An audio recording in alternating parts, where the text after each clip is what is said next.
This driving rain is the insult to the injury of what Fiona has done to Atlantic Canada. The recovery work has begun, and that's good because people here say they cannot get through this on their own. Any help, would help the community because there's a lot of people here that need it. Across Atlantic Canada tonight, stories of comfort and support, and one of a heart-pounding rescue. At this time, she was putting her head up like this. He was trying to keep my head up above water. As Hurricane Ian churns closer, parts of Florida brace for their strongest storm in a century. Do not wait. Time is of the essence. Act now. The world's leading chess player accuses a rival of cheating. He wouldn't just make these accusations without evidence behind it.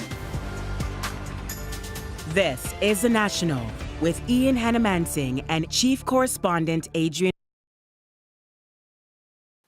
We are back in Port aux Basques on the rugged Newfoundland coast, where some places are genuinely on their side, where hard times are being met with helping hands, whether it is soldiers, emergency responders, public officials, or just friendly fellow islanders. We started off, we didn't think it was going to be that big. It got really big. This sort of outreach and much more is happening across Atlantic Canada in this crucial time of recovery. At least 50,000 more households got their power back since yesterday, but about 190,000 are still without power. Today, the Prime Minister saw firsthand what many are forced to cope with. In a moment, we will show you just what Justin Trudeau had to say in Nova Scotia and PEI, but right now, Ellen Morrow starts us off here in Port aux Basques. So, Ellen, several days out from this hurricane, what strikes you? Well, I've been talking to a lot of people in town, Adrienne, and almost every single one of them will start crying when they talk about what their community is facing. What Fiona left behind. Fragments of cherished possessions scattered and ruined amidst Port aux Basques' heartbreak. Where do they pick up the pieces and get moving and so on, right? It's going to be difficult for them. When there's a disaster, people come together. Fire Chief Jerry Mushu and his team helped evacuate people during the storm. The community will recover, he says, but some may be too traumatized to rebuild here. Every time there's a storm, now people in this area is going to think about what's going to come with this storm, how much more disaster we're going to have. We're stronger together, remember? We're stronger together, buddy. Near the same debris, federal ministers comfort a man overcome. These are people's homes. These are their memories, and this is what they've lost. If people don't believe climate change is real, come visit Port aux Basques, because it is. The cleanup ahead is daunting. Army Rangers have arrived with more on the way. The plan to help with whatever's needed most. It's hard to say exactly what it'll look like, but we'll be busy for sure. The community has already been busy collecting donations for those who've lost everything. There's lots of hoodies. Melissa Barr is gathering clothes for her 4 kids at the town's elementary school. We watched a house go right by our house. So we were that close to losing losing our house, but it's still there, but completely washed out. This is my house. It was the first home she ever owned, and now her family has no idea where they'll live. Any help, would help the community because there's a lot of people here that need it. At the Salvation Army thrift store, residents can take whatever they need. I'm not going to live in my house anymore. Christopher Dylan Elford lives in another devastated community 45 minutes away. This is the closest place he can get supplies for his family. You got to always be thankful for what you got and be happy for the surroundings that you got and the people around you, because with this kind of situation, anything could happen, right? Such resilience facing so much devastation. And so, Ellen, to that point, in concrete terms, what's next for those who are displaced? Well, Adrienne, some are staying at the local high school here, others with friends and family. They all face that difficult question of where do you rebuild your life? Some tell us they're just too traumatized after this storm to be by the water, but many aren't even there yet. They're just trying to get through the next few days. All right, Ellen Morrow, thank you. You're welcome. Now to a terrifying moment where the stakes were instantly life or death. As Fiona bore down on Port aux Basques, a woman who ventured outside was suddenly swept under a Jeep and then trapped there as the water was rising. Here's Chris O'Neill Yates with what happened next. I was singing out, help me, somebody help me. Didn't know nothing was going on in this world. Brian Farrell watched as his sister-in-law Jocelyn Gillum was swept away by a wave with the same force as the wave that did this. I was going all around her everywhere, and I couldn't find her. I could not find her. Then suddenly a voice from under a Jeep. Brian, Brian, Brian. At this time, she was putting her head up like this because she was buried in water. He was trying to keep my head up above water. So then I could hear him singing out, help, we need some help over here. 4 neighbors answered that call. We managed to get the Jeep up to get her out. She couldn't come in on her own because all her clothes was tangled. So anyway, we had to rip the clothes to get her out. They took me body and bones and put me in the hatchback of Brian's car. And he took me to the hospital. She was under that car, I say all in total, maybe 10 minutes. Only after it was over did the enormity of her brush with death sink in. It was just coming to me, how lucky I was. And I'm so thankful for all the boys around our area. Farrell, well, he's a reluctant hero. I don't go around talking about it, I just done what I had to do. Other than a few bruises and torn tissue, Gillum says she has all she needs. I got my life, and I'm going to live it. Starting with more travel with her husband and getting a tattoo. Chris O'Neill Yates, CBC News, Port aux Basques. The Prime Minister will see all this devastation firsthand when he comes here to Port aux Basques tomorrow. Now, today he toured some hard-hit parts of PEI and Cape Breton Island.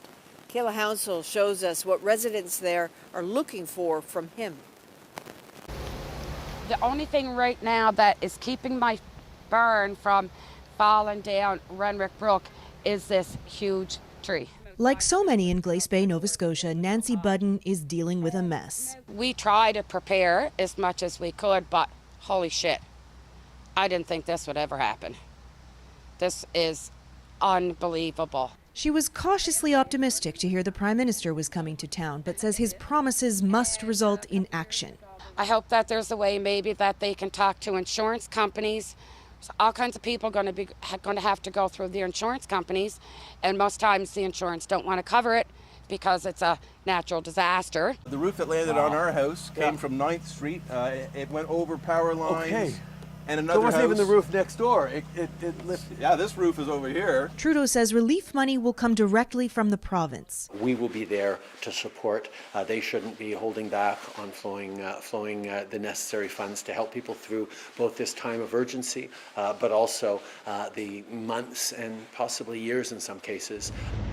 Earlier, the Prime Minister also toured Prince Edward Island. Yeah, for us, I mean, it's just hopeful insurance covers it. Yeah, it won't cover everything, and we're all going to pull together. In both provinces, people are cutting through the destruction. In Nova Scotia, tens of thousands are still without power. And the mayor of the Cape Breton Regional Municipality has some requests for the Prime Minister. We need as much support as he can possibly offer. She wants the military mission expanded so soldiers, now clearing streets, can also help residents. And she wants guidance on mitigation for future storms. Storms are getting more severe, they're getting more frequent. We need to be able to plan our infrastructure, our development, our growth with that lens of climate change at all times. She says the time for federal studies has passed. Now's the time for action. Kayla Hounsell, CBC News, Glace Bay, Nova Scotia. Tens of thousands of customers are still without power on PEI tonight, but Maritime Electric says it is making progress and it does have a priority list. It's all about how the system works, where the essential service is there a hospital, is there a gas station, is there a grocery store, are we able to supply islanders with what they need at that level? So the company says about 350 power poles have been damaged and that thousands of trees came down on the lines and the system. Power crews are working 12 to 16-hour shifts right now to try to connect everyone. And King Charles is sending his best wishes to everyone here in Atlantic Canada in a statement released just today.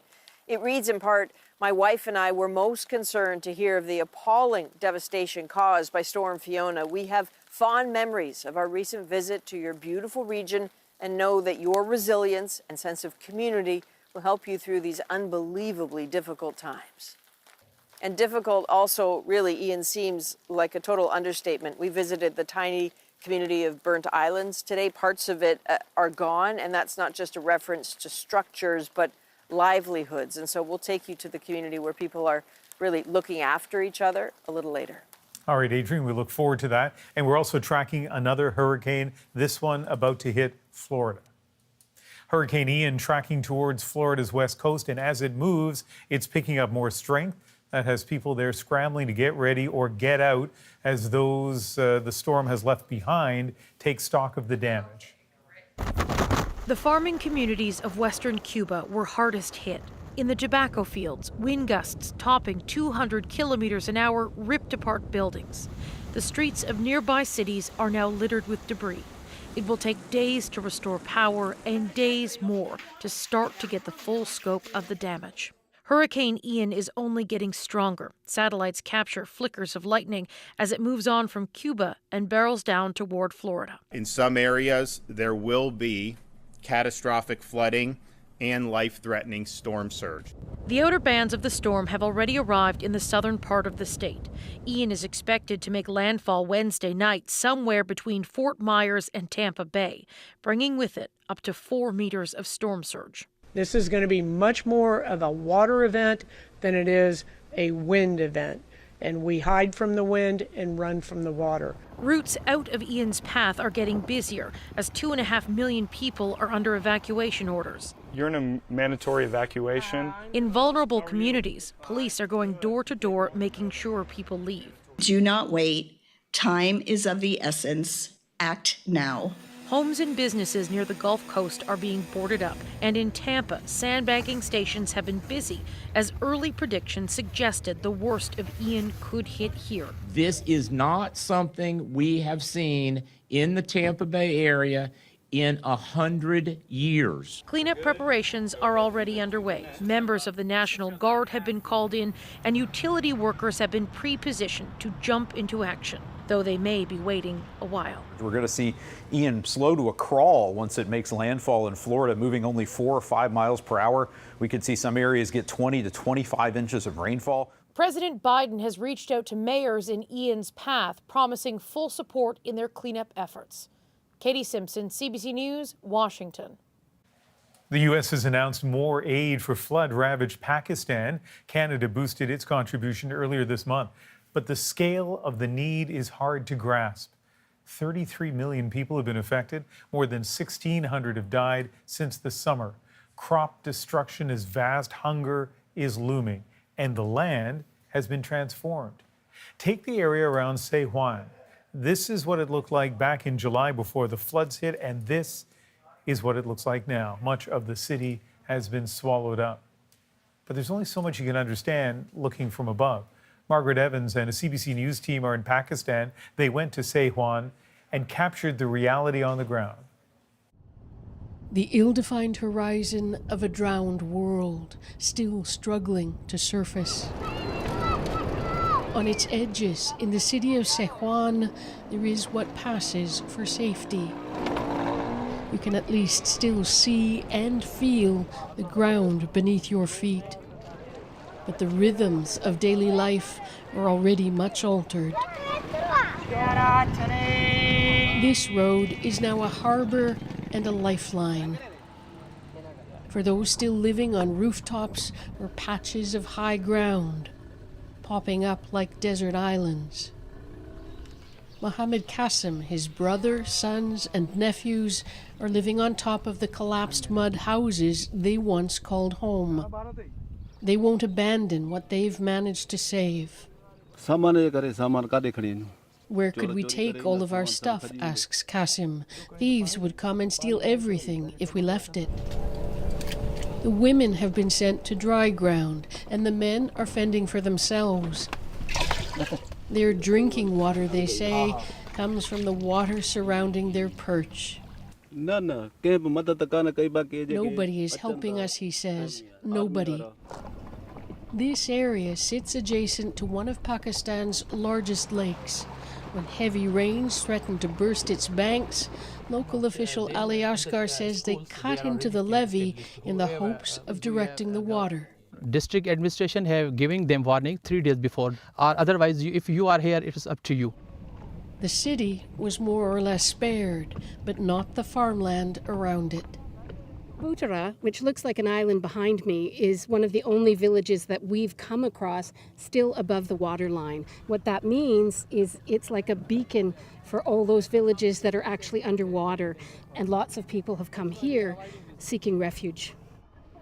It's an added burden on those already here. These homes are not ours, admits Shahzadi Rind, a mother of 4. We're here because of the flood. We lost everything, including cattle. Nearly 1 million livestock lost to floodwaters in Pakistan as a whole, and more than 7 million people displaced by them. This is the biggest disaster Pakistan has ever faced. So we appeal the international community and international people to help these people. Up on the ruins of his former life, Mohammed Qasim says he has no plan but to wait for the waters to recede. We are waiting for the blessing of God, he says. We're very poor. We have nothing. His dignity, though, remains intact. Margaret Evans, CBC News, in Sindh province.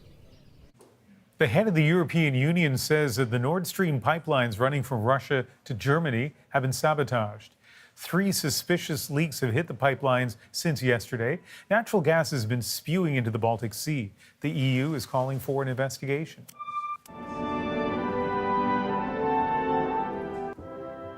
Japan went ahead with a rare state funeral today for former Prime Minister Shinzo Abe, despite public pushback. This was the first state funeral for a former prime minister in 55 years. It drew protests over its cost at more than $15 million Canadian, and the revelations that emerged after Abe's assassination in July of ties between his party and a controversial religious group. Hundreds of thousands of doses of a COVID treatment are available to Canadians, but as Mike Crawley shows us, the challenge remains getting that medication to the right patients at the right time. Jim Catty caught COVID-19 in April, and it hit the 88-year-old hard. Absolutely terrible. I had a pain in every muscle in my body. A home care nurse who looks after Catty's wife helped arrange a prescription for Paxlovid. I'd never heard of it. Paxlovid is an antiviral to treat COVID-19. It's a combination of pills shown to dramatically reduce the risk of hospitalization among seniors. Catty believes it helped him recover. I was one of the luckiest people that I was well looked after.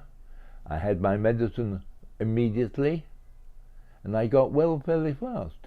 The federal government has shipped enough Paxlovid around the country to treat more than 700,000 people, yet the provinces have dispensed barely 10% of it. And with hospitals across Canada under pressure, some wonder why so much Paxlovid is sitting on shelves. There's a bed crunch in the emergency room. We know there's a bed crunch on the wards. Any person we can prevent from landing in one of these healthcare beds is a win for the system. Show me a treatment room? Sure. Why don't we go down? At this clinic, people with COVID-19 can get assessed for Paxlovid. An incredible therapy considering it's here, it's available, it's oral, and it can be taken home. So in here we've got 3 rooms. Usually we have the patients come in here. But to get this far, you have to know that you have COVID-19, be aware that Paxlovid is an option, and start the medication within 5 days of your first symptoms. Patients don't know this is an applicable therapy. So, how to get Paxlovid to more people who need it? 5 provinces allow pharmacists to prescribe it directly, including Quebec. It's really about getting the drug to the person as quickly as possible so they can start it and have the best possible outcome. Quebec has distributed more of its supply than most other provinces. It's something that has really benefited a lot of patients. Patients like Jim Catty and thousands of other Canadians. Mike Crawley, CBC News, Toronto. The Canadian men's soccer team lost a match as the team gets ready for November's World Cup. Whenever you're trying to grow a sport, there's going to be growing pains and hiccups. Up next, why its biggest challenges may be off the pitch. Plus, not far from Port aux Basques, another community is also reeling in the aftermath of Fiona. We can somewhat repair this, but they have nothing to return to. Coming up, we'll take you to Burnt Islands, where people were already struggling before the storm. And a little later, Fiona's devastation has only strengthened the spirit of giving.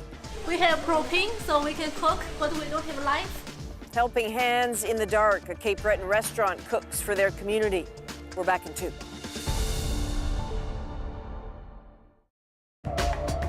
The National, voted Canada's best national newscast.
Canada's men's soccer team got a glimpse of its tough road ahead today, losing a friendly against Uruguay.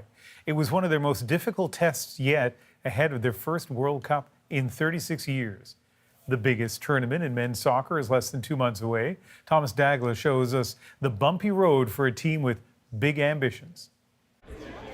Nothing draws fans to the pub on a Tuesday lunch hour quite like soccer, especially when the men's national team is playing, giving Canadians one of their last chances to see the squad together before November's World Cup. This is the best team Canada's ever put on a pitch ever. It's amazing. It's incredible to see Canada playing against these players. While fans expected to see a noon kickoff, the first 18 minutes of the match wasn't shown in Canada, apparently due to technical issues. Just the latest bump on this country's road to the World Cup. Whenever you're trying to grow a sport, both from a participation standpoint, but from a commercial standpoint, there's going to be growing pains and hiccups. Although the squad has energized soccer fans in this country like no other men's team in 4 decades, behind the scenes, the players complain they've been treated unfairly. In June, they boycotted their own game in Vancouver over a contract dispute. Canada's national teams can't agree with the country's soccer association on how to share new World Cup revenue. Good ball across. Then last week, this happened. And it's Jonathan David. Goal scorer Jonathan David mounting a protest of sorts, covering the Nike logo on his jersey. The 31 other nations heading to the world's biggest tournament are all getting new uniforms, but not Canada. The fact that the federation, that Nike wasn't ready for this, I think it's unacceptable, to be honest with you. On the pitch, this time, the Canadians faced their stiffest competition in recent memory. Suarez. Falling 2-0 to Uruguay. To Nunez. Knocks that down. That broadcast saw more challenges, just as the team faces bigger battles ahead. Thomas Daigle, CBC News, Toronto. Coming up after the break, up the road from the very rainy Port aux Basques is a tiny fishing community also devastated by Fiona. There's a lot of history gone, a lot of years of building up that will never be back.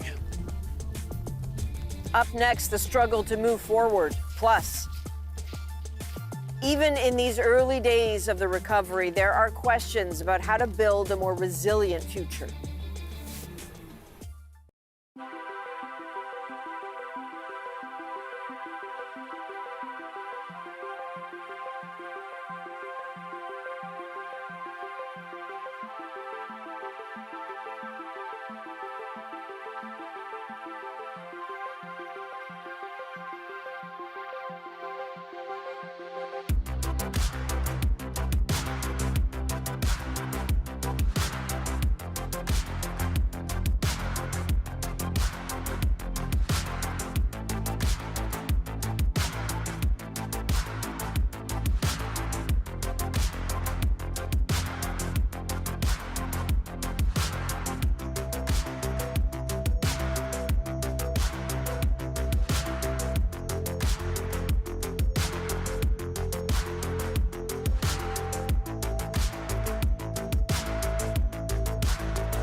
Fiona was so astonishingly brutal and inflicted so much trauma on this area, and definitely not just to Port aux Basques. About half an hour up the road is another community also in real trouble.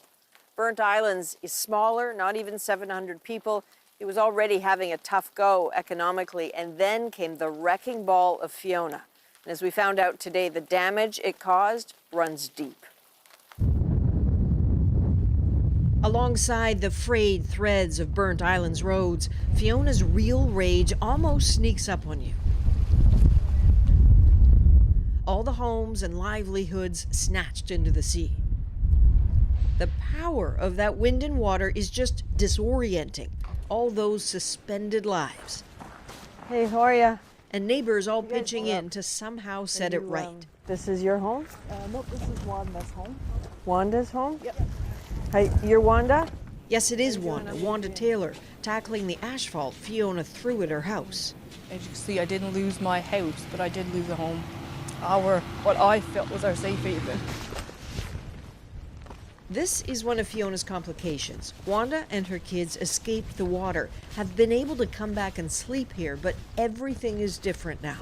I didn't sleep much, but when I did doze off, it was just to stand in the foghorn and just to hear the waves hitting the rocks. It was just wake up in total panic and be like, okay, where is everybody? Is everybody okay? Like, just everything, I guess, just comes flooding back. But it is very, very scary. As she was fleeing in that moment, this is what she saw. The water claiming everything in front of her. Not the people, mercifully. The people got out. I got neighbors that don't have anything to return to, and although it hurts me to see what we work for, but I mean, we can somewhat repair this, but they have nothing to return to. That's about more than houses. The fish processing plant hasn't run in years, and the industry has suffered. Not many new people flowing into it. So for Glendon Bond to invest $500,000 into fishing here was an exercise in hope. Fiona wasn't having it. You moved to Alberta and other places to look for work, right? Yeah. But me, no, I wanted to stay here and I wanted to be into the fishery, so I knew it was going to be a large investment. So I took the gamble. And like I said now, if something like this, terrible happened like this, I mean, it don't take much to set somebody back, you know, after investing a lot of money. It's all basically gone. His new fishing stage full of new gear being carted off and sold for parts. It's one thing for an outsider to be shocked by destruction, infinitely worse when you know what used to be. Town is gone, your history is gone, you know, the landmarks is gone. What was already there, right? You know, you're talking 150 years of building. I mean, it's part of our town, you know. Consider John Kane's little wooden model. It's a treasure now, a replica of the stage his great-great-great-grandfather built. The government declared it a historic site until the water swallowed it. Yeah, and there was a lot of memories from here for the entire family. Ever since I grew up, I remember the stage being there, and I'm 74 years old. As extra protection for that precious building, it had been tied to a bridge. So when it started to go, Beulah Petit had to make a hard call to cut the rope. And where did you cut it? I cut it up there. Up on my bridge, yeah. Cut it up there. Yeah, I was scared. I said, oh my God. She had to let it go. And now comes the toughest of decisions, where to call home. Oh, I never want to live close to water anymore. You don't want to live on the water anymore? I don't think I want to live close by the water anymore. But what are you going to do, Beulah? I don't know what we'll do yet. People of the sea have a new relationship with it, and getting past what the ocean took is going to be a while. And Ian, besides the obvious destruction there and the difficulties of dealing with it and weather like this, Fiona has also made so many more subtle changes too. So it managed to peel the soil and the grass right off the ground, exposing all the rock that sits underneath it, just laying it all bare. So even the ground you walk on here is totally different now. And so clearly, Adrienne, there's a lot of recovery work to do now. And when it comes to rebuilding after a disaster like this, some say there are ways to make homes and communities more likely to withstand powerful storms. Joining us now is Paul Kovacs, the Executive Director for the Institute for Catastrophic Loss Reduction. And Paul, you've said Canada is amazing at response to calamities like this, but terrible at recovery. What should we be doing better? Canadians are very good at responding when extreme events occur, like Fiona, because we plan to respond. Canadians don't do well in recovery. People are out of their homes for months and years because we don't plan to recovery. We put people back the way they were before. We take a long time to do this. Planning is one of the keys to using recovery to build back better, to make people better prepared for the future. So deciding where to rebuild is obviously going to be a big question in places like Port aux Basques, but also it's how they build. And your institute has done a lot of research on this. Give me some examples of things that people, not even just on the coast, but across the country, might consider doing differently with the way they build. Most of the homes in Canada, like mine, are older homes. They were built a long time ago, and the science and the knowledge of what we know about safe construction has changed a lot, and the climate has changed. Three very specific examples of what all of us should be doing. Most of us live in a place where it rains, and sometimes very hard. We should have a backwater valve that stops rain from getting into your basement. Most people live in a place where it's windy. I had a tree blown against my home earlier this year. You should replace your roof next time with a roof that's designed for strong winds. And many people are living in areas that they've been warned about wildfires and possibly the threat. Wildfires are increasing, and you should follow the advice from FireSmart and protect your home and retrofit your homes to be safe from wildfires. But on those first 2 points, I'll bet some people who are watching right now are saying this was a ferocious storm, the most powerful sustained storm that we've had recorded in Canada. Can you protect yourself against something like that? The science very clearly shows with new construction, there is an awful lot that can be done during initial construction. Very small extra investments lead to really large reductions in protection and safety. To do something to an existing home is harder. Some of the protection for things like a strong hurricane are inside the walls of a home, and they're harder to add afterward. But if you do that during the initial stages, the cost is very low and the increase in safety is very high. You can cope with very large hurricanes and other extreme events. Just a few seconds left, Paul, but where can people get more information? The Institute for Catastrophic Loss Reduction has advice for homeowners about how to protect themselves, for builders and for governments about new advice going forward. All right, Paul, thanks for speaking with us. Really appreciate it, Ian. We'll return to Atlantic Canada a little later in the program, but after the break, a story of resilience in war. I was thinking about all of the people in Ukraine, about my husband.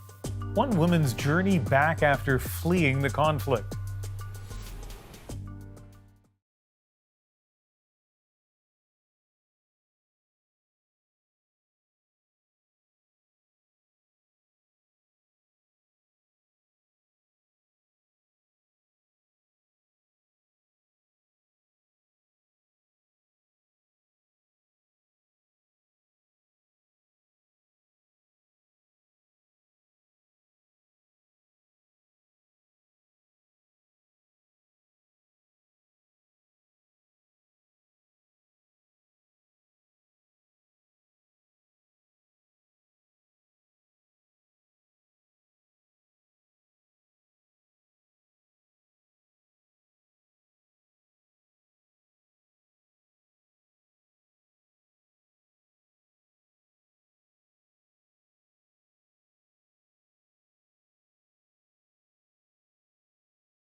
This is Kupiansk in Ukraine's Kharkiv region, a town on the front lines.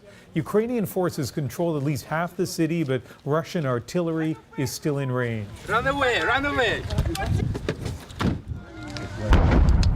In Bakhmut, to the southeast, Russia has been assaulting Ukrainian defensive lines, battering the city almost daily. People here have learned not to let their guard down. Many have escaped the fighting, seeking safe havens, including Canada. But as the front lines have moved, some Ukrainians have returned. Back in March, Susan Ormiston spoke to one woman fleeing Ukraine with her young son. Susan met her again recently to hear why she's come back. Olena, this is when we first met, and Alex, you haven't seen this. We first met Olena Sobchenko in March during the early harrowing days of the war. Like so many others crowding the train platforms in Lviv, Ukraine, Olena was terrified of Russian rockets and the sudden shelling. In those panicked first days, she made the agonizing decision to flee, leaving her husband Alex behind. Was it difficult to make the decision to leave? It was very difficult to make a decision because I have my husband here. So I know that we're gonna have a good future, but I have to be strong. Where is he? In Bielotserkov, at home. The feelings are nearly as raw today. Her plan was to get to Poland with her 18-month-old son Max and then onward. Where are you trying to go? We are trying to go to Canada to our relatives because they are waiting for us there. She'd spent time in Canada as a teenager with her mum. But the separation from her husband and her home was hard. I'm sad and I'm angry. Immigration wasn't viable, it turned out, so 4 months later, Olena made another choice.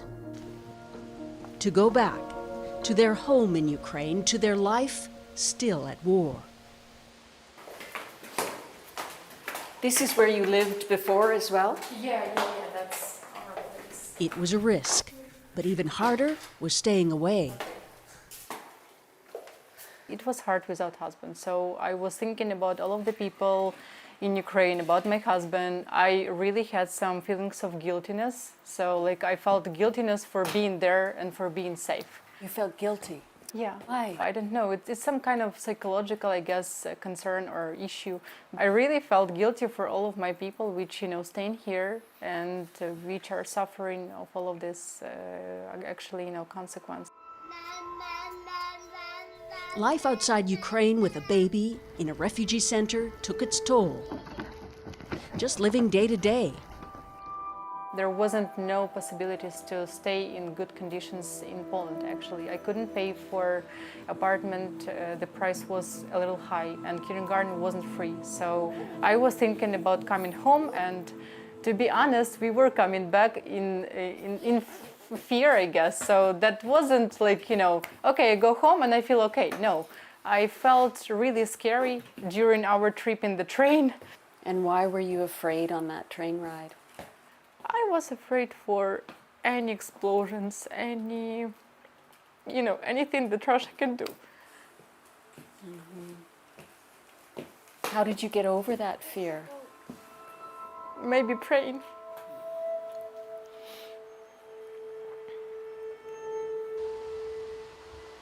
The war came close to their home, but now checkpoints are more relaxed, the trenches no longer needed, and nearby where rockets slammed into a residential neighborhood, reconstruction has started. And how is it now here? Do you feel safe? How to say, maybe 50-50. But the air raid sirens are still frequent, and they worry. Sometimes Max trying to even repeat the sound, like he's going like wolf, like woo. So I'm saying to myself, okay, that he's not afraid, but he's trying to repeat the sound. Yeah, in the middle of the night, we're trying to check, is everything okay outside? Is it safe to sleep? Some of our regions, some of our towns are still under attack. People are still dying, so we are not 100% safe here. Olena feels safer, close to her husband, but confesses she still suffers from anxiety attacks. She's reluctant to go to a bomb shelter because being underground terrifies her. Making a living in this war economy is tough. Her English tutoring classes online pay barely enough to keep them in groceries. But she's learned something critical about her country and coping. I couldn't believe that the Ukrainian nation is so powerful and so strong. I couldn't believe that we can be so united together. So right now I'm really proud of Ukraine. I'm really proud of Ukrainian people that they are still fighting, that they are still, fighting to the end. And you accept that this will be a long war still? Yeah, I accept it because what I can see, it's not an easy conflict.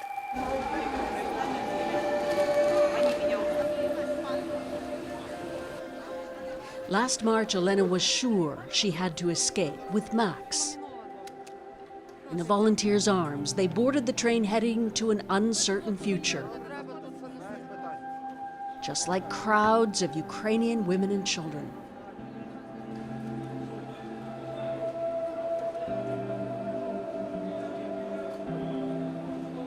Максик там? Це Максик там, да? Це Максик? Ти бачив? The future isn't any more fixed now, except that Olena is part of the pilgrimage back. Ukrainians who've returned, still on a war footing, but reunited. Alex, are you glad they made it back? Довольна, що ми приїхали. He's so happy. Я ждав цього дня. He was waiting for this day. Я вірив, що ми зустрінемося. He believed that we will meet each other. Максик. Susan, how many Ukrainians are like Olena returning to a country at war? Ian, it's very, very fluid. But for example, in the early summer, more people were returning than leaving, over 30,000 a day, according to the border force. And the majority, of course, were women because men still can't leave. Just as an example, in the capital, Kyiv, the mayor estimates that 2/3 of those who left have now returned.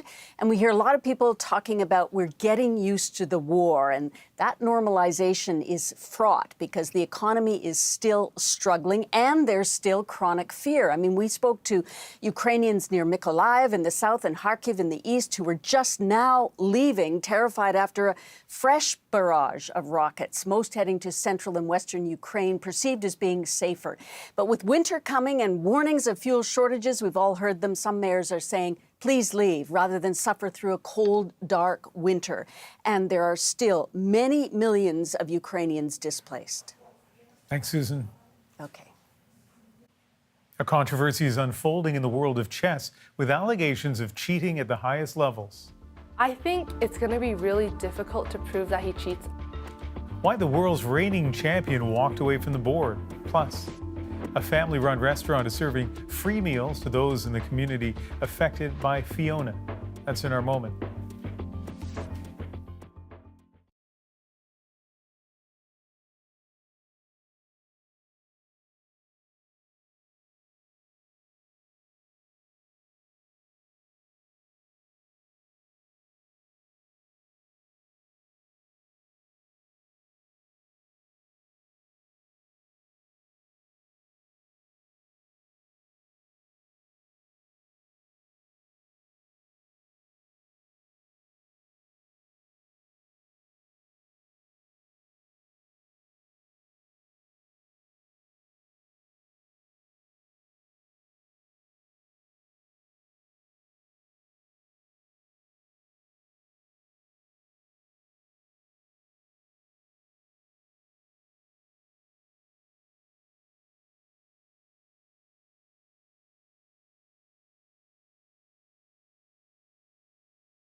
I'm Jamie Poisson, and tomorrow on CBC's daily news podcast, Front Burner, a conversation with Fred Van Vliet.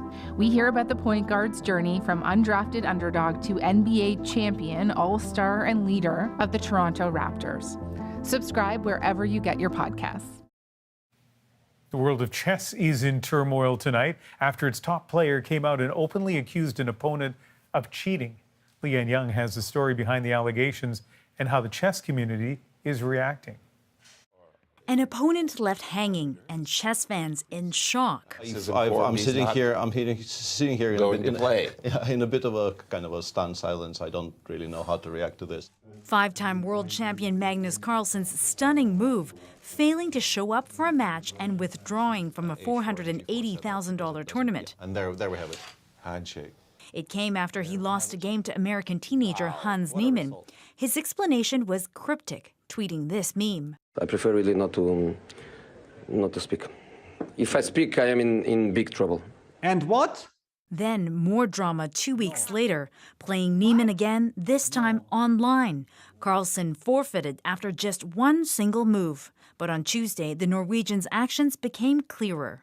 I believe that Niemann has cheated more and more recently than he has publicly admitted. Carlsen gave no evidence, saying only that Niemann had made unusual progress as a player and that he appeared not to be fully concentrating on the game. Niemann has admitted to cheating in the past. I'm admitting this, and I'm saying my truth because I do not want any misrepresentation. I am proud of myself that I learned from that mistake and now have given everything to chess. Carlsen says there's more he wants to say about the allegations and says he hopes the truth comes out. But Vancouver chess master Veronica Guo says the chess community is torn. I think it's going to be really difficult to prove that he cheats unless Carlsen reveals the information that he said he has. Cheating in chess is rare but can happen, covertly using computers to generate optimal moves far more quickly than the human brain. And today, the programs are far, far stronger than even the world champion. Our first shots of the day of people arriving for. Tournament officials do take precautions. Niemann has even offered to play naked. But Carlsen says he's not willing to play against Niemann ever again. Leanne Young, CBC News, Vancouver. There are places where food is a bit hard to come by in the aftermath of Fiona, and with the power out, that means the means to prepare that food is also tough. But there is one restaurant that has figured it out. It is serving helpings free of charge. Our CBC News colleague Colleen Jones, who knows how to find great stories, found one at Jay's Chicken and Pizza. This is a family-run restaurant in Glace Bay on Cape Breton Island, and their act of kindness is our moment. Yes, we just want to help all the people in need. I just cooked something for my neighbor, and then my neighbor mentioned that there are more than 200 people waiting for food. So I think maybe we can do something. We have propane, so we can cook, but we don't have lights. And you can see there are so many people bring the fresh lights for us. Nice. Oh my, it's so dark. Oh no. Pretty awesome? Yeah, pretty awesome. We came for our neighbors. Yes. So there was a couple of elderly people there that couldn't get out, so we came to get chicken and fries. What do you think of this? This is fantastic. This is amazing. What do you think about what they're doing for the community? I think they're good, especially with what's going on now, with people with no power. Humans are already starting to wait outside. Everybody's waiting outside. People lost a lot. So you want to give back? Yeah, try to help them a little bit. People do not have power, no hot water, so if we can, why don't we help them? Charming family, Adrienne, charming story, and it's been seen by a lot of people around the world. So I looked at the comments on Twitter, kind of held my breath and thought, what is that going to look like? And just so many people, everyone just charmed by what they saw. And that generosity obviously continues throughout this whole region, Ian, and I think it's not just helping people get through this, I think it saves some people's lives. People knocking on each other's doors saying, get out, is possibly part of the reason why there weren't more injuries or deaths here. So thank goodness for that. That is a national for September 27th. Thank you for being with us. Good night.